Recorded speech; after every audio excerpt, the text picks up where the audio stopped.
창세기 48장 15절 16절 말씀을 우리 함께 같은 목소리로 말씀을 읽도록 하겠습니다. 함께 말씀을 읽습니다. 그가 요셉을 위하여 축복하여 이르되 내 조부 아브라함과 아버지 이삭이 섬기던 하나님, 나의 출생으로부터 지금까지 나를 기르신 하나님, 나를 모든 환난에서 건지신 여호와의 사자께서 이 아이들에게 복을 주시오며 이들로 내 이름과 내 조상 아브라함과 이삭의 이름으로 칭하게 하시오며 이들이 세상에서 번식되게 하시기를 원하나이다. 아멘. 이 시간에는 에이렌의 양상불이 하나님 앞에 준비된 찬양을 듣도록 하겠습니다.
아멘. 감사합니다. 함께 인사하실까요? 아시레 또 한 가지 인사를 하겠습니다. 지은평 인사입니다. 여호와께서 너를 지켜주시기 원합니다.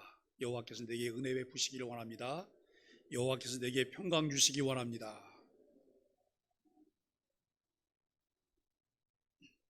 오늘 우리는 신앙의 계주라고 하는 주제로 함께 말씀을 나누게 됩니다. 가치관의 차이로 혼란이 거듭되는 시대를 우리는 살고 있습니다. 빠른 세상의 흐름이 다른 가치관을 만들어가고 있습니다. 이스라엘의 출애굽 1세대가 겪었던 일들과 광야를 거쳐 가나안 정복 전쟁에 참여했던 2세대들은 불안정하면서도 하나님의 말씀이 그들의 삶을 지탱하게 하는 힘이었습니다. 물론 1세대보다 하나님만 바라보아야 하는 삶의 환경이 달랐지만 그래도 여전히 그들은 하나님 중심이었습니다. 가나안 정착 후 광야 생활을 마치고 정착하여 새로운 세계를 경험하는 3세대는 마음에 하나님이 부재한 상태에서 다음 세대로 부모의 신앙을 전수하거나 이어가지 않고 다른 세대로 살아갑니다. 그들은 하나님의 백성으로서의 정체성을 가지고 살아가야 하지만 하나님과 전혀 관계없는 사람들로 살아갑니다.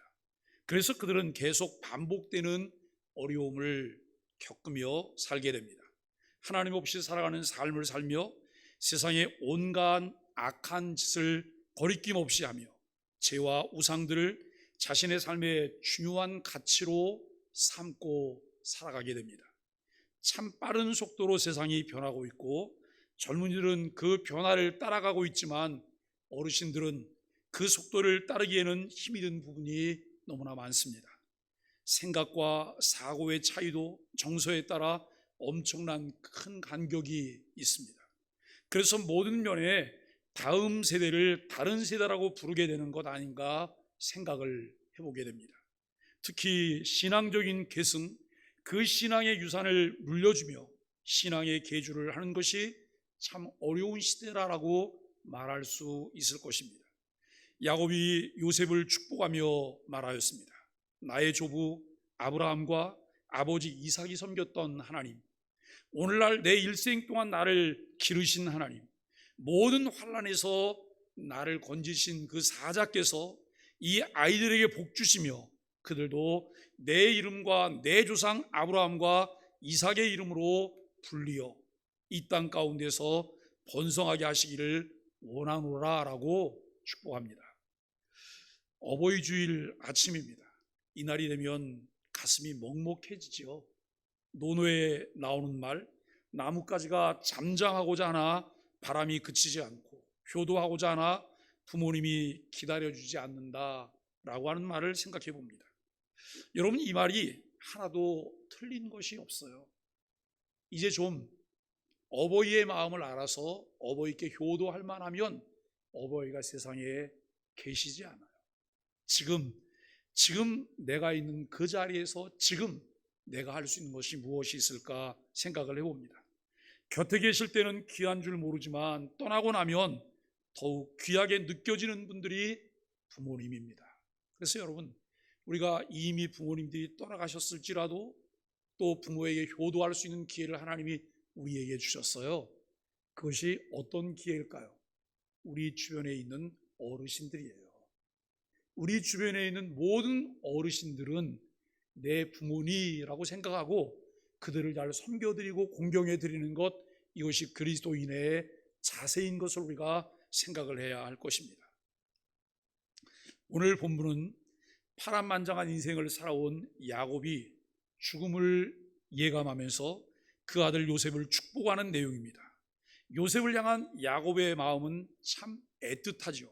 사랑하는 아내 라헬에게서 태어난 자식인데다가 죽은 줄로만 알았는데 그 아들이 살아서 다시 만나게 되었기 때문에 그의 마음에 요셉에 대한 마음이 더 애틋합니다.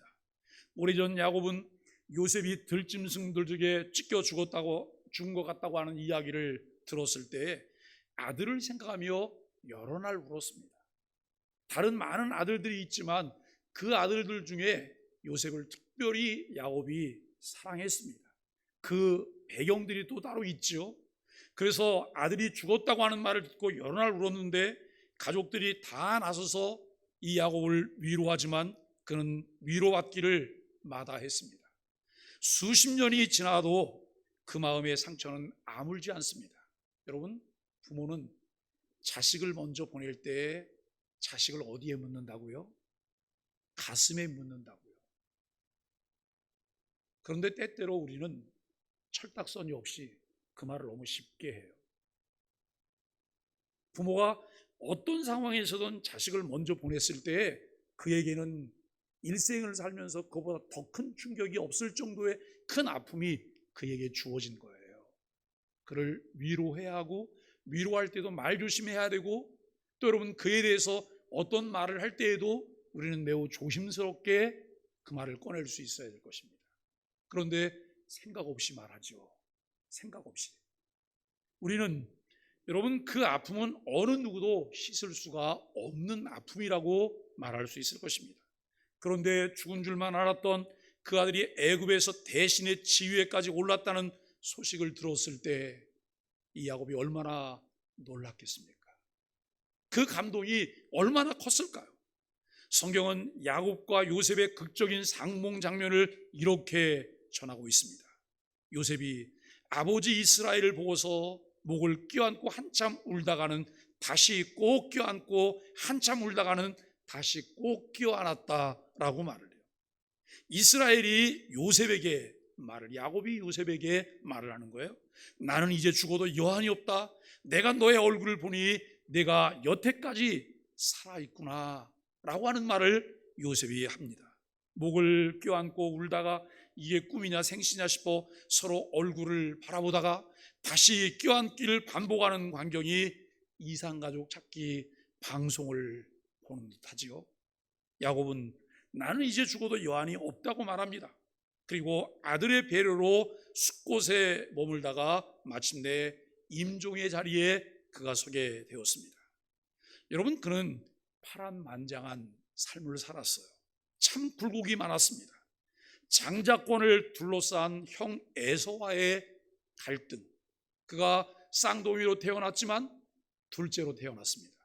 그는 태어날 때 형 에서의 발 뒤꿈치를 붙잡고 태어났다고 말을 합니다. 그리고 이제 형과의 그 갈등 가운데 그는 도망자의 삶을 살게 돼요. 도망자의 삶을 살면서 외삼촌 라반의 집에서 머슴처럼 지내했던 나날들, 정말 성실하게 일했지만 이 외삼촌 라반은 야곱을 여러 차례 속였어요. 여러 차례 속이고 그가 일했던 임금을 제대로 계산하지 않았습니다. 그런데 결정적인 순간에 야곱도 또 라반의 뒤통수를 칩니다.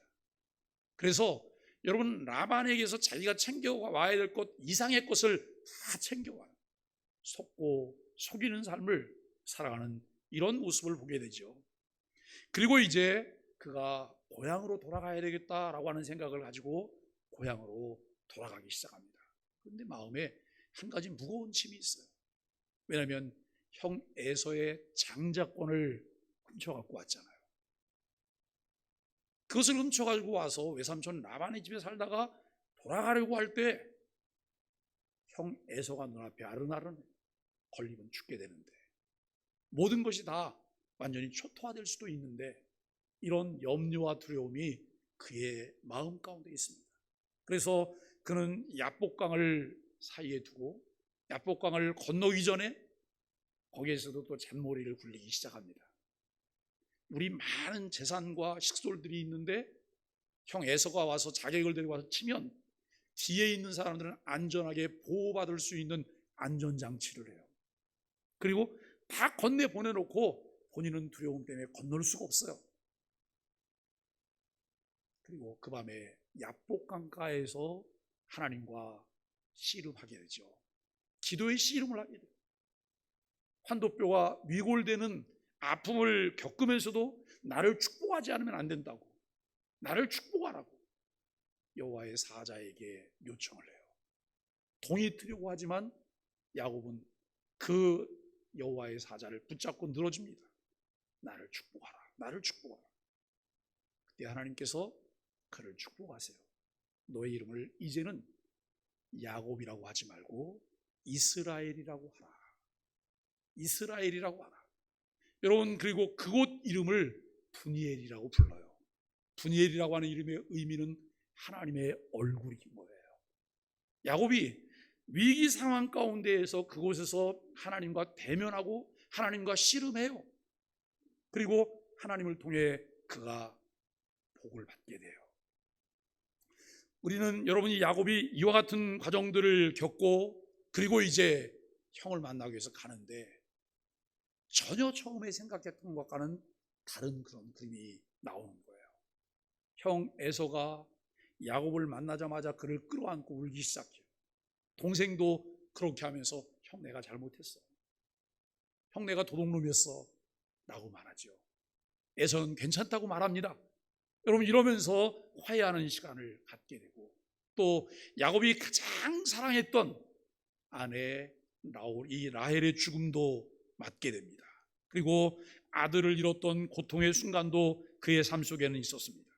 그때부터 삶에 짙게 드리워진 그늘, 그리고 이제 믿어지지 않는 요셉과의 재회. 그런데 지난 세월을 돌아보니 한마디로 말하면 은혜였소, 은총이었소라고 말할 수밖에 없다는 거예요. 여러분, 야곱이 그의 생애를 돌아보면서 이렇게 말을, 내가 험한 세월을 살았다, 고통과 아픔이었다고 말해요. 그러면서도 그 고통과 아픔이고 험한 세월을 사는 그 삶 속에 하나님의 은혜가 있었음을, 은총이 있었음을 그는 고백해요. 형의 칼날을 피하여 하란으로 도망칠 때 돌베개를 베고 자다가 비전 가운데 만난 하나님이 하신 말씀 가운데 이루어지지 않은 것이 하나도 없어요. 그가 여러분 베델에 도망가면서 베델에 도착했을 때 거기에서 돌베개하고 잠을 자요. 하나님께서 그를 만나주세요. 그를 축복하세요. 비록 야곱이 형 에서를 속이고 라반의 집으로 도주하고 있지만 하나님의 시선은 야곱을 외면하지 않고 있다는 거예요. 하나님의 시선은 야곱과 함께하고 있다는 거예요. 그곳이 베델입니다. 하나님의 집입니다.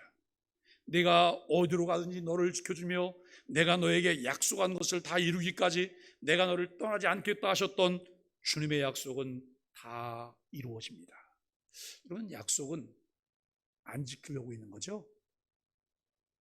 어떠세요? 약속은 안 지키려고 있는 것이죠? 약속은 지키라고 있는 거예요. 꼭 이렇게 해요. 그 다음에 요즘 이것도 해요. 그리고 또 뭐 해요? 등사도 해놔요. 복사도 다 해놔요. 내 마음에 그걸 새기는 거예요. 왜요? 지켜내려고. 그런데 하나님은 약속의 하나님이세요. 언약의 하나님이세요. 야곱을 만나주셨고 야곱에게 언약하셨던 것 중에 이루어지지 않은 것이 하나도 없다는 거예요. 사실 야곱이 외삼촌 라반의 집에서 머슴살이를 할 때에 그가 하나님을 한 번도 안 잊어버렸을까요? 오랫동안 하나님 잊어버렸을 거예요. 예? 나엘을 사랑하고 연애에 빠졌을 때는 하나님은 온데간데 없고 그저 여러분 나엘 생각으로 가득 찼을 거예요. 그래서 이 야곱이 나엘을 얻기 위하여 머슴살이 7년을 하는데 7년이 수일 같았다고 해요. 얼마나 달콤하고 재밌었으면 머슴살이 하는 게 7년이 여러분 수일 같았을까요? 그때 그에게 하나님이 계셨을까요? 하나님 아마 생각 못했을 거예요. 그럼에도 불구하고 베델에서 야곱을 만나주셨고 야곱과 약속하셨던 하나님은 한시도 시선이 야곱을 떠나지 않았다는 사실을 우리는 성경을 통해 알게 돼요. 정말 중요한 것은 뭐냐면 하나님이 야곱에게서만 시선을 떼지 않으실까요? 아니에요. 정말 중요한 것은 저와 여러분을 향하여서 우리를 보실 뿐만 아니라 우리에게서 시선을 떼지 않으시는 하나님이심을 분명히 믿으셔야 합니다. 그것은 우리에게 매우 중요해요. 그렇기 때문에 그는 요셉을 축복하면서 하나님을 이렇게 부르고 있습니다. 나의 할아버지 아브라함과 아버지 이삭을 보살펴 주신 하나님, 내가 태어난 날로부터 오늘에 이르기까지 나의 목자가 되어주신 하나님. 여기서 야곱은 하나님을 긍휼, 인자, 노하기를 더디하심 등의 어떤 속성으로 언급하지 않아요. 다만 할아버지와 아버지를 보살펴 주신 하나님, 선한 목자처럼 그를 이끌어 주신 하나님이라고 고백하고 있습니다. 이 부분을 보면 가슴이 벅차오릅니다. 보이지 않는 손길로 내 아버지와 어머니의 곤고한 삶을 어루만지시고 보살펴 주시고 위로하신 하나님이 지금 내 곁에 계시다는 사실처럼 큰 위안이 없다는 거예요. 신앙의 계승이라고 하는 것은 삶을 통해 보여지는 것이며 온몸으로 느끼는 것입니다. 만약 아버지, 어머니의 삶의 내력을 모른다면 이런 고백이 그렇게 절실하게 다가올 리가 없을 것입니다. 살다 보면 자식들에게도 참 말할 수 없는 일들을 많이 겪습니다. 자랑스럽고 떳떳한 기억도 있지만 숨기고 싶은 부끄러운 기억도 있습니다. 어떤 일을 도모하다가 성공할 때도 있지만 실패할 때도 있습니다. 현실의 도전에 맞서 용기 있게 처신할 때도 있지만 두려움 때문에 슬그머니 고개를 숙인 때도 있습니다. 이런 모든 이야기를 자식들과 다 나누는 것이 좋은지 어떤지는 잘 모르겠습니다. 하지만 자식들이 알아야 할 것은 인간은 어느 누구도 완벽하지 않다는 사실이에요. 내 아버지 어머니도 연약한 분이라는 사실을 자각할 때 우리는 비로소 애틋하게 그분들의 삶을 부둥켜 안을 수 있습니다. 넘어지고 일어서기를 반복하며 살아가는 것이 인생입니다. 그런데 믿음의 사람들은 그 넘어진 자리에서 일어설 힘이 어느 순간 자신에게 공급됨을 알아차리게 됩니다. 그런데 그 믿음의 사람들은 그 넘어진 자리에서 일어설 힘이 어느 순간 자신에게 공급됨을 알게 되는데 애통하고 절통한 상황에서도 삶을 계속할 힘을 공급해 주시는 분, 바로 하나님이심을 깨닫게 되어집니다. 여러분, 행복한 가정을 만드시기를 원하시죠? 좋은 부모가 되기를 원하시죠? 별로 대답들을 안 하시는 거 보니까 관심이 없으신 것 같아요. 그냥 나만 잘 살면 된다고 그렇게 생각하세요? 아니잖아요. 가정이라고 하는 것을 생각하면 이 가정이라고 하는 것 속에는 너무나 많은 것이 포함되어 있어요. 그 울타리 속에 우리들이 느끼며 생각할 수 있는 많은 것들이 있다고 하는 것을 우리는 알게 되어져요. 과연 가정은 나에게 무엇일까? 그리고 가정에서 나는 어떤 역할을 하고 있을까? 가족 구성원들과 나는 어떤 유기적인 관계를 가지고 있을까? 그리고 우리 가정을 끈끈하게 묶어주는 악교와 같은 끈은 무엇일까라고 하는 거예요. 여러분, 우리 가정에 하나님이 계신가요? 우리 가정에 하나님이 주인이신가요? 우리는 그 하나님을 중심에 두고 그 하나님을 섬기려고 늘 마음을 쏟아부으며 내가 하나님을 알아가는 노력들을 하고 있나요? 내가 하나님을 알아가고 하나님을 섬기고 그 하나님과 동행하는 삶을 통해서 내 자녀들에게 내가 줄 수 있는 것이 무엇일까라고 하는 거예요. 사실 절망의 심연에 빠진 사람이 몸을 일으킬 수 있는 이것은 하나님의 희망이 우리에게 주입될 때예요. 무기력증에 빠져서 손가락 하나 까딱할 수 없었던 사람이 벌떡 일어나 정의를 위한 투쟁에 나서는 것은 하나님의 영이 그를 사로잡았기 때문이라고 하는 거예요. 그런데 하나님의 영이 나와 함께 하시는 것 무엇을 통해 가능할까요? 말씀과 함께요. 성령님은 말씀을 통해 역사하세요. 성령님은 말씀과 함께 역사하세요. 그런데 여러분, 우리가 요즘 계속해서 아침마다 말씀 묵상하고 있지만 그저 내가 성경을 한번 읽고 지나가는 것, 수십 번 읽고 지나가는 것보다 훨씬 더 우리 마음 가운데 진하게 여운을 남기고 내 삶을 바꿔내는 것은 말씀에 대한 깊은 묵상이에요. 그 말씀을 붙잡고 말씀을 되새김질하는 거예요. 말씀의 의미가 무엇일까를 생각해 보는 거예요. 그리고 그 말씀을 붙잡을 때 말씀이 우리 가운데 살아있게 돼요. 성령께서는 우리 안에 살아있는 이 말씀들과 더불어 역사하셔서 우리의 삶을 바꾸시는 것을 우리는 깨달아야 할 것입니다. 야곱은 할아버지 아브라함과 아버지 이삭의 삶에 개입하셨던 하나님, 또한 자신의 목자가 되어주셨던 하나님께 후손의 미래를 위탁합니다. 여러분 한번 그런 생각을 해보세요. 어느 날 내가 유언을 하게 된다면 나는 어떤 유언을 해야 될까? 그리고 어떤 모습에서 나는 유언을 하면 좋겠나? 이런 생각을 해보는 거예요.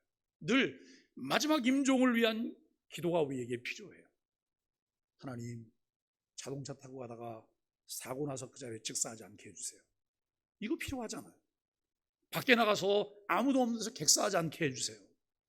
그리고 그냥 매일매일 안아누워서 끙끙거리고 진짜 나 스스로 내 모습을 추스리지도 못할 정도로 약해진 모습으로 있다가 내가 임종을 맞지 않게 해주세요. 하나님, 건강하게 살다가 말짱한 정신으로 가족들과 대화하고 잠자는 것처럼 하나님 앞에 가게 해주세요. 무엇보다 중요한 것은 하나님 나라 천국에 대한 소망이 우리 마음 가운데 너무 크기 때문에 죽음을 두려워하는 것이 아니라 죽음을 준비하고 기다리는 마음이 우리에게 있게 해주세요. 사실 여러분, 죽음이라고 하는 것은 내가 잠들었다가 잠에서 깨는 것과 다른 것이 아니에요. 내가 잠이 들었어요. 아침에 눈을 떠보니까 또 살아서 뭘 하게 되잖아요. 죽음도 마찬가지예요. 하나님께서는 나를 부르시면 내 몸에서 영혼이 떠나가는 거예요. 그리고 내 영혼이 하나님 앞에서 깨어나는 거예요. 이것이 천국의 삶의 시작이에요. 그런데 내가 여러분 이 천국의 삶과 예수 그리스도를 주로 믿었기 때문에 구원받았다고 하는 분명한 확신이 있다면 자녀들에게 그 부분을 자신 있게 말씀하셔야 돼요. 내 삶의 가치가 다르다고 하는 것도 분명히 드러내시면서 우리는 말씀하실 수 있으셔야 돼요. 야곱은 복을 가로채는 자였던 삶을 살았어요. 이 복을 가로채는 자였던 야곱은 야복강 나루에서 이스라엘이라고 하는 새로운 이름을 얻은 후에 복을 빌어주는 사람이었어요. 여러분, 야곱이라고 하는 이름의 의미에는 도둑놈 사기꾼이라는 의미가 포함되어 있어요. 그러니까 야곱은 도둑놈으로 태어났고 사기꾼으로 태어났어요. 꾀가 많아서 어떻게 하면 저 사람을 좀 속여 먹을까, 뒤통수를 치면서 내 걸 만들까, 이 생각을 하면서 그는 살았어요. 그런데 그것을 더 부추겨서 전과를 만든 사람이 있어요. 그가 누굴까요? 엄마예요. 엄마. 예? 야곱의 엄마, 그가 누구지요? 리브가라고 혹시 여러분 아세요? 그런데 우리들 마음에도 리브가의 마음이 다 있는 거 아세요? 내 자녀들을 잘 되게 하려고 수단 방법 가리지 않아요. 불법인지 이게 정법인지도 생각 안 하고 그저 그렇게 해요. 그런데 더 치명적인 것은 뭐냐면 자녀들 가운데 차별을 해요. 왜 여러분 아들에게는 재산을 주고 딸이라고 재산을 안 줍니까? 예? 아들에게는 재산을 많이 물려주고 딸은 살기가 너무너무 어렵고 팍팍하다 그러는데도 너는 저 출가 외인이니까 네가 알아서 살라고 왜 그렇게 해야 됩니까? 왜 그러냐면 하나님을 알지 못하는 무지에서 나오는 거예요. 그런데 신앙생활 잘 하시는 분들이라고 말씀하시면서도 자녀를 차별하시는 분은 하나님을 잘 아시는 분이 아니세요. 하나님은 우리 모두를 개개인 한 사람 한 사람을 똑같이 사랑하는 사실을 여러분 알고 계십니까? 우리를 차별하지 않으세요. 차별하지 않으시고 우리 한 사람 한 사람의 이름을 부르시면서 주님이 이렇게 말씀하세요. 내가 너를 지명하여 불렀나니 너는 내 것이라고 말씀하세요. 이 사실을 내가 알기 때문에 하나님께 더 감사하게 되죠. 여러분, 야곱은 그렇지 못한 사람이었죠. 그런데 여러분, 그가 야복강가에서 하나님을 만나고 난 후에 그 삶의 변화가 일어나고 그는 바로를 만났을 때도 복을 빌어 주었어요. 그냥 노인이잖아요. 그냥 노인인데 그것도 여러분 거대한 나라 애굽의 왕 바로를 만났을 때 여러분 이 야곱이 바로를 축복하고 있다는 거예요. 이거 되게 우습지 않아요? 그런데 그 축복의 권한이 누구로부터 주어졌어요? 하나님으로부터 주어졌어요. 하나님이 그 할아버지 아브라함에게 이 복의 근원의 복을 주셨어요. 아버지 이삭에게도 복의 근원의 복을 주셨고요, 그리고 당사자인 야곱에게도 복의 근원의 복을 주신 거예요.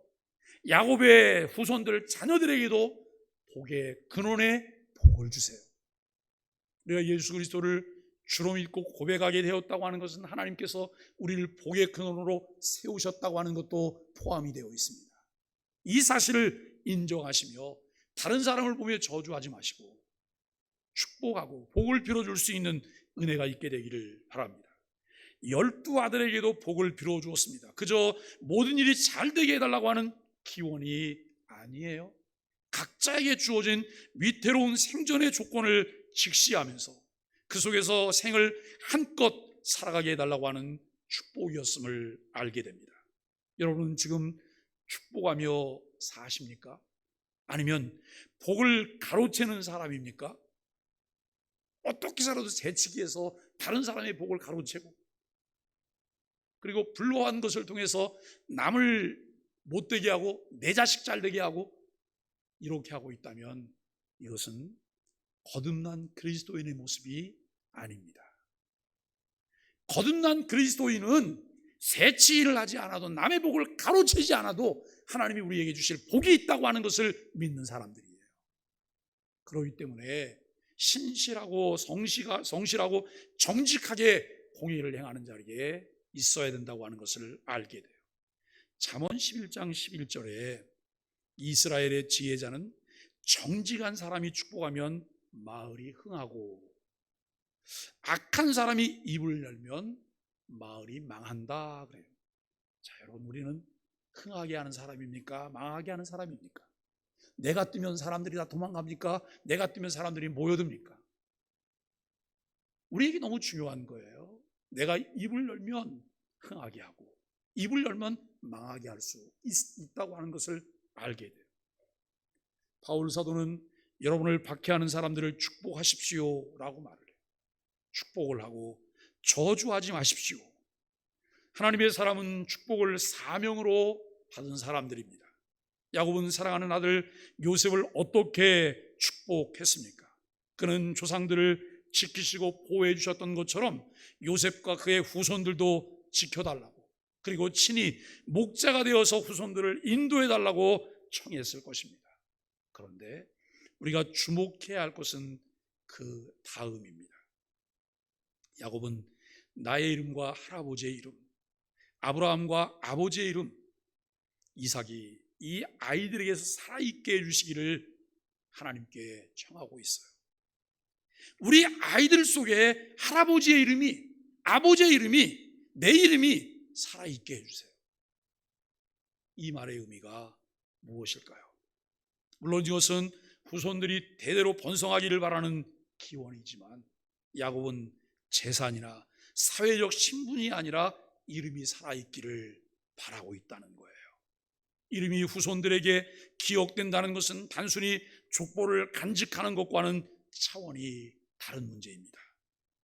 할아버지 아브라함, 아버지 이삭, 그리고 야곱 자신에게 이어져 오는 신앙, 야곱은 그 신앙과 정신의 계승을 생각하고 있는 것이 아닐까요? 어떤 삶의 핵심을 그는 말하고 있다는 거예요. 야곱에게 그것은 하나님에 대한 신뢰일 것입니다. 여러분은 지금 자식들에게 무엇을 물려주고 싶으십니까? 재산이나 지위입니까? 아니면 바른 사고와 가치관을 따를 수 있는 신앙과 복음의 정수를 다음 세대에게 이어 주어야 되지 않을까요? 부모로부터 물려받은 신앙을 세대를 이어가며 우리가 꼭 붙들어야 할 으뜸되는 가르침을 몸으로 보여주며 이어가야 합니다. 야곱은 자손들이 땅에서 크게 불어나게 해달라고 하나님 앞에 기도합니다. 애굽에서의 고역살이와 바벨론에서의 포로 생활을 경험했던 이스라엘 사람들에게 가장 큰 문제는 살아남는 문제였습니다. 성경 도처에 생육하고 번성하라고 하는 말이 등장하는 것은 그런 상황을 반영하고 있습니다. 유대인들은 지금도 자칫하면 자기들이 지상에서 영원히 사라질지도 모른다는 공포를 숨기려 하지 않습니다. 주 70년 로마의 디도 장군에게 예루살렘이 함락되고 그 후 전 세계를 다니면서 유리방황하며 생활합니다. 그 유랑 생활 중에도 그들은 회당 중심의 공동체성을 잃지 않고 다음 세대를 가르치고 여호와 신앙과 율법을 전수하며 신앙의 계주를 계속하였습니다.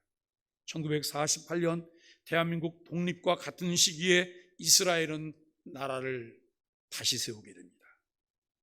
여러분, 한국 어린이 청소년 행복지수 설문조사에 따르면 우리나라 어린이와 청소년의 주관적 행복지수는 23개 OECD 국가 중에 꼴찌를 기록하고 있다는 거예요.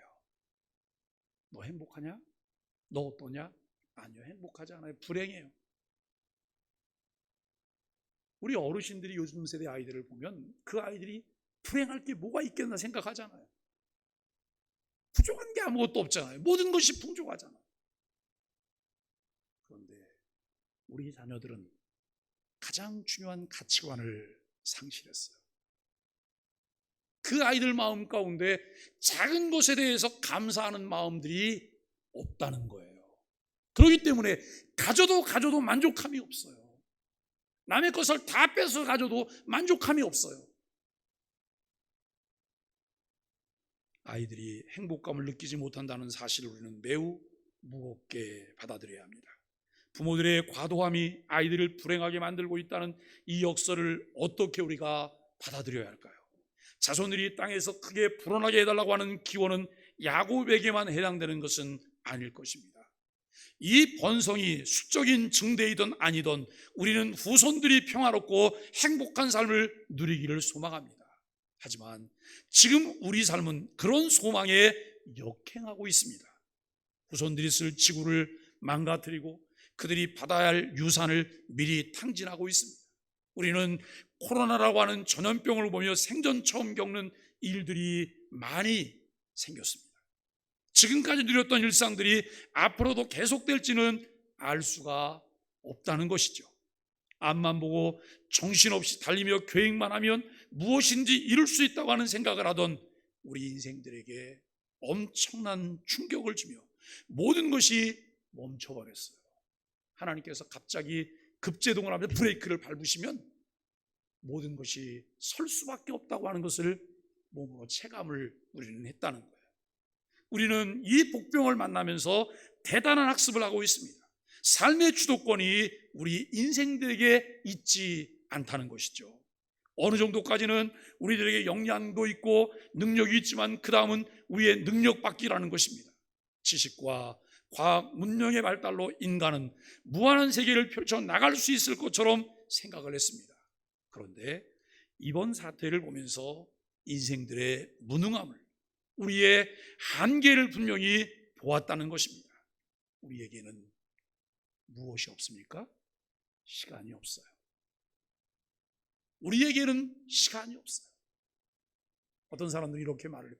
목사님, 넘쳐나는 게 시간이에요. 넘쳐나는 게 시간이라고. 그래서 저도 늘 사람들에게 그렇게 말을 해요. 저도 세 가지를 가지고 있다고. 나는 시간이 있습니다. 돈이 있습니다. 매너가 있습니다. 저는 세 가지만 가지고 산다고 이야기를 해요. 근데 여러분, 정말 시간이 많으십니까? 우리에게 하나님께서 크로노스라고 하는 남은 시간들 우리에게 주셨어요. 그런데 그 시간들 속에 크로노스를 정말 가치 있는 시간으로 만들어갈 수 있는 카이로스는 우리에게 얼마나 있을까요? 내가 지나온 시간들을 다 끄집어 놓고 여러분 채를 걸러서 이렇게 들어보면 남을 수 있는 카이로스는 얼마나 될까요? 이제는 정말 돌이켜야 할 때입니다. 생각해 보아야 합니다. 우리가 할 수 없는 것, 그것은 누구의 영역일까? 그저 알 수 없다고만 할 수는 없습니다. 창조주 하나님께서는 자연 만물을 통해 분명한 메시지를 주셨습니다. 하나님께서 계시다는 것을, 그리고 우리에게 성경을 주셔서 구원의 길, 회복의 길을 알려주셨습니다. 이제는 우리가 그것을 바로 알고 충분히 누릴 뿐만 아니라 다음 세대에게 신앙의 계주로 바톤을 아름답게 이어가게 해야 합니다. 사랑하는 소망의 가족 여러분, 우리는 요즘 소망의 아침 묵상으로 창세기를 함께 나누고 있습니다. 창세기 1장부터 12장까지 왔어요. 오늘 아침에 제가 화요일 아침 묵상을 13장을 영상을 찍었어요. 이 12장까지 오는 동안 거기는 말로 표현할 수 없는 너무 엄청난 일들이 많아요. 이것을 바라보고 그것을 알아가는 것만으로도 우리의 남은 삶을 어떻게 살아야 되는지 그것이 분명히 마음에 와닿게 돼요. 사랑하는 여러분, 우리 소망의 교회는 3년이 넘게 아침 묵상 영상을 계속하고 있습니다. 엄청난 보화가 매일 아침에 여러분 손에 배달이 되고 있습니다. 그것이 보화인 것을 알고 계십니까? 여러분, 이것을 그냥 던져버리면 우리에게는 아무런 가치 없는 것이 될 것입니다. 그러나 아침 묵상을 통해서 우리에게 들려주시는 하나님의 말씀을 매일매일 묵상하며 그 말씀을 붙잡게 될 때 우리는 하나님께서 내게 주시는 엄청난 은혜 속에 매일매일을 살아갈 수가 있다는 것입니다. 하나님의 간절한 열망과 시선이 하나님의 선택된 자들에게 머물러 있다는 사실을 확인합니다. 그들을 통해 여호와 신앙과 경건의 계보를 이어가려는 하나님의 계획들을 보게 됩니다. 우리를 구원회로 부르시고 하나님 백성 삼으신 하나님께서 한 사람 한 가정을 사명자로 부르십니다. 누가 그 부름에 응답하겠습니까? 이제 우리는 말씀을 묵상하며 기도하는 삶을 통해 하나님이 주신 사명을 깨닫고 그 사명을 감당하기 위하여 흩어져 선교적인 사명을 감당해야 합니다. 우리 소망의 가족들이 신실한 하나님의 성품을 따라서 신앙의 계승을 위한 주자를 다음 주자에게 바톤을 잘 전달하는 전달자가 되기를 예수 그리스도의 이름으로 간절히 축복합니다. 함께 인사하겠습니다. 아슈레 예수님 때문에 당신이 최고십니다. 우리 소망의 교회에서 함께 예배할 수 기쁩니다. 사랑하고 축복합니다.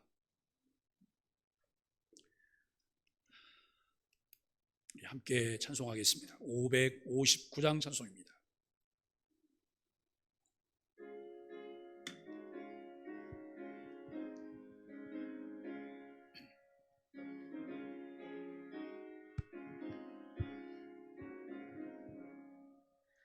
사철의 봄